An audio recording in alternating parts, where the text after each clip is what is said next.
Menurut aku di Bali ini kalau kan sekarang ini ya generasi muda itu kan Gen Z itu kan. Iya. Terus Gen Z ini identik dengan healing. Nah di Bali ini kan sangat sangat cocok untuk dijadikan tempat healing. Kan di sini banyak tempat wisata, pantai, ada kafe-kafe banyak, banyak banget kafe di mana-mana ada. Kayaknya setiap 100 meter itu ada, maaf aku lihat. Setiap 100 meter tuh ada kafe. Halo semua, balik lagi sama aku Bintang di Anything on Bali. Hari ini aku mau ngebahas tentang Bali di mata anak muda.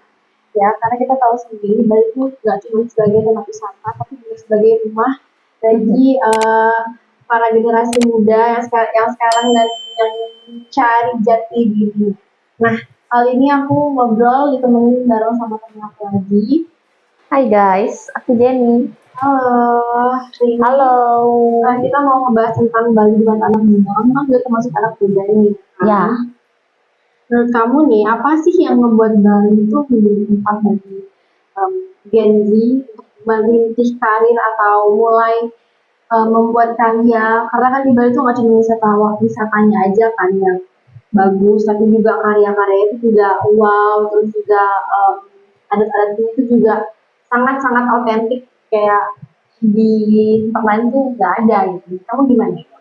menurut aku kenapa Bali ini menjadi tempat yang nyaman, tempat yang comfort buat kehidupan anak muda.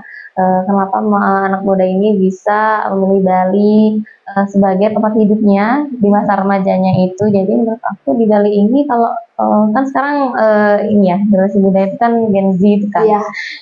Terus Gen Z ini identik dengan healing. Nah di Bali ini kan sangat cocok untuk dijadikan tempat healing. Kan di sini banyak tempat wisata, pantai, ada kafe-kafe banyak, banyak banget kafe di mana-mana ada. Kayaknya setiap 100 meter itu ada, maaf aku lihat. Setiap 100 meter tuh ada kafe. Aja sih. Itu juga Itu lari lagi. Terus juga selain tempat healing, pastinya kita juga bisa tetap apply pekerjaan kita kan. Iya, benar-benar. Karir di Bali itu menurut aku juga bukan Iya. hal yang buruk gitu. Iya, di Bali ini banyak loh dia perusahaan atau tempat-tempat lapangan kerja yang memang dia terbuka untuk fresh graduate atau anak muda gitu. Jadi ya ini pantas sih dipilih buat anak muda sebagai tempat hidupnya di masa remajanya gitu Kalau ya. kamu sendiri gimana? Kamu kan tadi sudah mengakui waktu dari kamu. Sekarang kalau kamu sendiri apa? Kamu juga menjadi salah satu Gen Z yang bekerja sekarang bekerja. atau kuliah aja? Iya. Aku dua-duanya kuliah dan bekerja di Bali guys. Kan memang hidupku aku udah 22 tahun kan di Bali, mulai kecil aku di Bali kan. Kebetulan aku kuliah di Bali karena memang mama pingin aku kuliah di Bali kan. Aku juga pengennya kuliah di Bali. Jadi udah sama-sama setuju kan aku kuliah di Bali. Terus aku kerja juga di Bali. Emang rencananya emang di Bali karena menurut aku Bali itu jendela dunia ya. Bali itu jendela dunia. Jadi kita mau kemana tuh gampang guys. Terus banyak akses gitu. Kamu juga rata-rata orang asing. Ya, temanku juga banyak di sini. Jadi banyak udahlah. Terus apa namanya? Apa yang ngebedain kan kamu punya teman yang dimana dari kalangan atas ada, dari tengah ada ya kan? Apa yang ngebedain kamu sama gaya hidupnya mereka, anak-anak Gen Z sekarang yang di Bali sama anak-anak Gen Z yang ada di luar Bali? Karena kan kadang ada yang kayak mereka tuh anak Bali tuh suka nongkrongnya tuh di sini gitu. Ada yang seperti itu contohnya. Mungkin di Bali ini menurut aku anak mudanya itu ini ya simple. Terus kami itu toleransinya tinggi ya. yang sering aku temuin di Bali. Biasanya kan kebanyakan kalau misalnya di tempat luar, aku tidak menyebutkan nama daerah ya, tetapi kebanyakan kalau misalnya suatu tempat itu dijadikan ciri khas di sana, dijadikan ciri khas. Jadi nanti kan kalau misalnya nggak di sana kan jadi kayak kesenjangan sosial jadinya. Tapi kalau di Bali ini kita semuanya kita anggap sama. Jadi kita bisa nongkrong di mana aja. Kalau nongkrong di sini di misalnya di tempat A, itu bukan berarti kita emang anak nongkrongan di kota ini. Kita bisa kemana-mana kayak gitu. Jadi mah kita kemana-mana aja kita bisa. Kita berteman juga sama siapa aja. Itu sih menurutku ya perbedaannya ya. Mereka punya ciri khasnya masing-masing. Iya benar. Dan kamu setuju nggak sama ciri khasnya Bali yang simple, juga yang meskipun simple tapi tetap kece. Kamu juga suka seperti itu atau kamu tuh kayak orang yang wow gitu? Aku lebih suka yang simpel-simpel sih karena kan kebanyakan anak-anak muda di Bali itu mereka tuh humble banget ya Pak, humble banget. Aku banyak banget punya temen yang emang asli asli sini kan asli Bali, mereka tuh humble banget. Kadang mereka emang frekuensi sama aku gitu. Jadi mereka tuh bener-bener toleransi banget kalau misalnya aku ada perbedaan sedikit sama mereka gitu. Padahal sama ya sebenarnya kan. Sabar dikit aja. Aku cukup cukup bahagia sih di sini sama lingkungan aku dan teman-teman aku. Terus kamu yang circle nggak yang emang ada anak-anak semua yang sama? Ada dong, ada banget. Teman kuliah, teman KKN, teman kerja itu ada bang. Sekarang di circle kamu ada tren yang viral gitu nggak? Ada tren yang emang anak-anak Gen Z dijadikan tren gitu, ada nggak? Tren maksudnya? Seperti fashion atau tren gaya hidup atau seminggu sekali tuh wajib open table atau gimana gitu. Kalau misalnya tren-tren di bukan tren sih, itu kayak lifestyle ya jadinya. Oh lifestyle itu sekarang sih, tapi aku circle aku itu lebih lifestyle itu emang seminggu itu wajib wajib nongkrong ya. Itu cuma sekali ya guys ya, karena bagi aku sama circleku itu atau bagi aku sama sahabat-sahabat aku itu emang ketemu itu sebagai apa ya, refreshing mungkin atau tempat pulang ya, tempat cerita ya gitu, cerita sejenak gitu. Cerita kehidupan selama seminggu terakhir gimana atau sebulan terakhir bagaimana gitu. Terus kamu sendiri pernah open table sama teman circle kamu atau sekali enggak, atau kamu pernah open table sama circle A, B, C gitu? Kalau open table Karena kan sekarang tuh banyak banget kan yang lagi nge-game kayak gem gitu. Ya pernah lah sekali-sekali, tapi ya bareng-bareng ya. Jadi itu juga termasuk healing juga ya? Iya benar. Next aku mau nanya lagi sama kamu, terus kenapa sih Bali itu jadi tempat untuk mereka berkreasi dan bekerja di bidang seni? Karena kan di Bali itu seni itu juga termasuk hal yang Iya, sini di Bali itu bagus banget loh, apalagi pakunya, lukisannya, arca-arca mungkin yang di Bali, yang seperti kita banyak yang temuin mungkin di museum atau di monumen-monumen wisata kan kita banyak gitu. Jadi ya menurutku orang kan pasti semuanya banyak ya yang punya kompatibel atau yang punya bakat di seni. Kalau kamu sendiri punya? Atau kamu? Aku seni tapi di nyanyi, bukan di lukis atau pahat gitu, enggak. Cuman kan anak muda mungkin yang punya bakat di seni memahat, seni mengukir, melukis itu di Bali itu cocok banget karena di sini referensinya tuh di Bali tuh referensinya cukup banyak ditemukan, cukup mudah ditemukan, seperti kayak misalnya di wilayah Ubud, gitu, di wilayah Ubud atau di wilayah seninya itu kita tuh benar-benar mudah untuk mencari inovasi, inspirasi, itu ide-ide baru gitu. Kamu sendiri ada hambatan lain selama tinggal di sini atau kayak masa kerjaannya itu sulit atau merasa lingkungannya itu kurang buat kamu, maksudnya lingkungan pertemanan kamu itu kayak kurang gitu? Kalau misalnya lingkungan itu, kalau misalnya lingkungan pertemanan itu enggak ya guys ya. Kebetulan teman-teman yang selama aku temuin di Bali itu memang aku dipertemukan dengan orang-orang baik sih, teman-teman baik, meskipun mereka itu ada perbedaan sedikit sama aku, tapi ya aku sama teman-teman aku saling toleransi aja, toleransinya itu tinggi banget. Jadi aku sangat beruntung sih ketemu mereka. Tapi kalau misalnya hambatan-hambatan lain seperti mungkin pekerjaan atau perkuliahan itu pasti ada. Cuman kan aku eh, Bisa menyikapinya. aku bisa menyikapinya. Aku tidak terlalu gimana ya, tidak terlalu gubris gitu loh guys. Karena kan ya udahlah gitu. Aku nggak bisa maksa semua orang buat baik sama aku, nggak bisa maksa semua orang buat suka sama aku gitu. Jadi ya udah. Aku pasti bakal jalanin semua apa yang aku pilih, yang aku tempuh sekarang.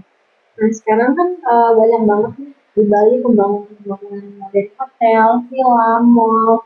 Kamu melihat Bali kayak 5 tahun ke depan lagi itu seperti apa? Apakah itu menjadi salah satu hal yang positif karena dapat membuka pekerjaan atau lapangan pekerjaan buat Gen Z, atau menurut kamu kayak kamu kurang gitu karena takut wilayah takut apa namanya, orang luar tuh mempengaruhi orang-orang warga lokal seperti kayak adat kita, adat-adat orang Bali itu jadi hilang gitu. Kamu gimana? Menurut aku gimana ya? Jadi kan emang kita sekarang ini kan eh, mengalami kemajuan ya. Kita mau nggak mau kita tuh harus maju ya. Jadi semakin berkembangnya zaman ya kak ya, semakin berkembangnya zaman. Jadi kan era era sekarang itu kan menjadi lebih modern kan dari sebelumnya. Kayak selama aku hidup kan dari misalnya contohnya misalnya di suatu tempat nih dulunya ini full sawah misalnya atau full hutan sekarang jadi eh, villa mungkin atau jadi mall besar atau jadi sekolah internasional sekolah internasional itu sekolah-sekolah ya ada sih sekolah internasional Karena aku kan nggak banyak nyebutin juga, merek ya. apa namanya, warga-warga orang luar yang mereka tuh memutuskan Membangun. untuk tinggal di sini Iya atau iya mereka iya. membuat salah satu usaha mereka gitu. Jadi kan kayak mau nggak mau tuh kita tuh harus kita tuh mengalami mungkin melihat banyak pembangunan ya yang ada di Bali. Karena kan juga makin kesini kan makin pembangunan itu kan kayak makin diratakan gitu loh kak. Iya. Tapi kayak justru itu aku kayak kurang setuju kalau misalnya kurang setuju kalau di Bali itu benar-benar semuanya itu dibangun entah itu mungkin dibangun villa atau mall kayak intinya dibuat sebuah bangunan lah jadi kayak misalnya satu lahan atau satu tanah itu digusur buat untuk dibuat untuk membuat sebuah bangunan. Iya. Itu aku kurang setuju karena justru kita kan mengalami kemajuan kita makin kesini makin modern justru kita tuh harus gimana ya kita harus makin pintar buat mengolah lingkungan kita kalau misalnya lingkungan kita itu hilang keasriannya itu tuh justru bahkan yang bakal merusak kita maka Iya, dari benar. itu kalau misalnya mau mengadakan pembangunan ya diharapkan atau disarankan pemerintah itu untuk membangun juga mungkin tanaman hijau atau tempat hijau kayak gitu. Soalnya kan apalagi di wilayah pantai itu kan sangat penting ya resapan gitu kan. Jadi mungkin emang butuh banget seperti kayak pohon-pohon, tanaman-tanaman yang ada di pinggir pantai. Itu hutan-hutan juga di Bali itu emang harus banget dijaga kayak karena Iya, kan betul. karena kan Karena musim emang itu kan nggak ada otentiknya yang Bali tahu. itu seperti itu sebenarnya. Iya, Bali itu asri, Asli, terus tidak orang-orangnya tidak banyak polusi gitu kan di Bali itu. lain sini pembangunan banyak dan kadang aku dengar juga tuh kayak pengusaha lokalnya itu tuh dia nyerahin gitu aja sama orang luar, terus sama orang luar tuh malah disalahgunakan gitu. Iya, Jadinya iya kan memang sih ada. yang buruk tuh jadinya tuh di mata orang lokalnya gitu. Iya, Kapan kamu gimana?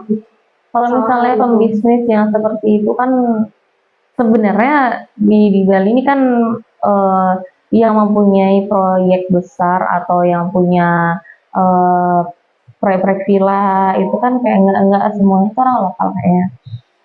Aku memang tahu jadi ada mungkin beberapa mungkin orang asing atau orang yang luar Bali entah itu dari negara Indonesia atau dari negara luar itu memang mempunyai lahan atau proyek di Bali seperti kayak villa hotel itu yang memang ada cuman menurut aku balik lagi ke masyarakat yang di Bali sih kita tuh kan harus peduli lingkungan kita loh gitu jadi nggak semuanya tuh kita tuh harus dibayarkan dengan bisnis. Iya. Dan masa dengan bisnis kita mau merusak keasrian alam kita gitu. Aku aja yang nggak yang bukan asli Bali itu, aku sangat-sangat sedih ya kalau misalnya di Bali itu keasliannya itu terganggu gitu. Tapi menurut Akibat aku orang asing ya. tapi menurut aku eh, sampai sekarang ya kasus-kasus seperti itu belum belum parah banget ya guys ya, walaupun sudah banyak sudah banyak kasus kayak mungkin reklamasi atau apa ya, penumpukan sampah atau kehilangan lahan. Ada lagi satu, kamu pernah dengar nggak sih yang di daerah Jimbaran kalau misalkan dia tuh nanam tanaman ganja gitu? Kamu pernah dengar? Ganja Iya. enggak? Enggak. Jadi dia tuh kayak ngebuat di Jimbaran itu ada salah satu Kok warga. ganja sih, Beb? Apa dong? Ganja itu kan bahaya, Beb. Bakau, Bakau ya? bukan ganja. Ya intinya apa namanya, dia tuh kayak menyalahgunakan tempat yang dimana dia tuh menanam hal yang harusnya tuh bukan ditanam gitu. Oh iya, Iya, itu tuh kalau nggak salah dari Brazil. tanam ganja yang buat ini Jadi kayak barang itu itu. tuh, jadi sama dia tuh seperti kayak dimodif lagi tanamannya. Seperti jadi tuh tanaman-tanaman yang kayak hidroponik itu. Ya ampun, tapi itu barang terlarang. Iya, tapi itu bukan beneran real tanaman yang kayak kita konsumsi, itu tuh bukan. Bahaya Dan itu tuh baru ketahuan tuh tahun kemarin. Itu menurut aku juga jadi salah satu yang apa ya, buat aku prihatin gitu loh, Iya, karena miris akibat banget ulah sih. asing ya. Iya, mungkin kan itu gara-gara Bali ini kan benar-benar semua orang Bebas di ya. seluruh dunia itu pingin ke Bali ya guys ya. Bebas juga kan. Terus kita kan juga bisa ngatur ya, maksudnya pemerintah di Bali itu tidak bisa mengatur ya siapa yang tinggal di Bali, siapa saja yang bisa tinggal di Bali, karena semua orang itu bisa tinggal dimanapun asal tidak membuat kegaduhan gitu. Tapi kalau misalnya nanam-nanam hal-hal yang merugikan gitu, ini miris banget sih Kak. Dan apa ya, aku juga kayak itu tuh bisa aja ke warga lokal jadinya. Iya, impactnya dampak buruknya. Nanti kan masyarakat Bali yang dikira yang punya atau dikira membiarkan, itu bahaya banget sih. Dan kalau misalnya kamu sendiri, kamu punya gitu kayak pernah denger gitu ada orang yang sengaja nanam seperti itu di Bali. Kalau itu aku nggak suka. Kebetulan teman-teman aku orang-orang baik semua ya, saya orang polos, nggak pernah mau nyoba-nyoba kayak gitu. Jadi menurut kamu potensi Bali beberapa tahun ke depan itu akan seperti apa? Menurut aku potensi Bali kalau misalkan kita menjaga ya, kalau menjaga kayak yang tadi aku bilangin, itu kan ada yang sampai dia tuh orang asing, orang-orang luar, dia tuh nanam hal yang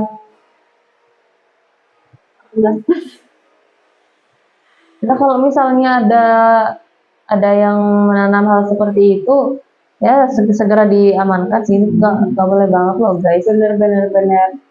Kalau misalnya semakin dibiarkan kan makin parah. Iya, Nanti generasi mudanya kan makin ikut-ikutan banyak kayak gitu. Salah satu yang penting sih. Ada yang mau kamu omongin lagi buat teman-teman podcast di luar sana? Jadi buat teman-teman, setidaknya kita itu bisa menjaga lingkungan kita ya guys ya. Jadi karena yang bisa menjaga lingkungan kita itu dimulai dari diri kita sendiri. Nah gitu. Buat teman-teman juga makasih udah dengerin podcast kita hari ini tentang Bali di mata anak muda. Aku Minang Zaira pamit. Aku Jenny pamit undur diri. Sampai ketemu lagi di next episode. Dah.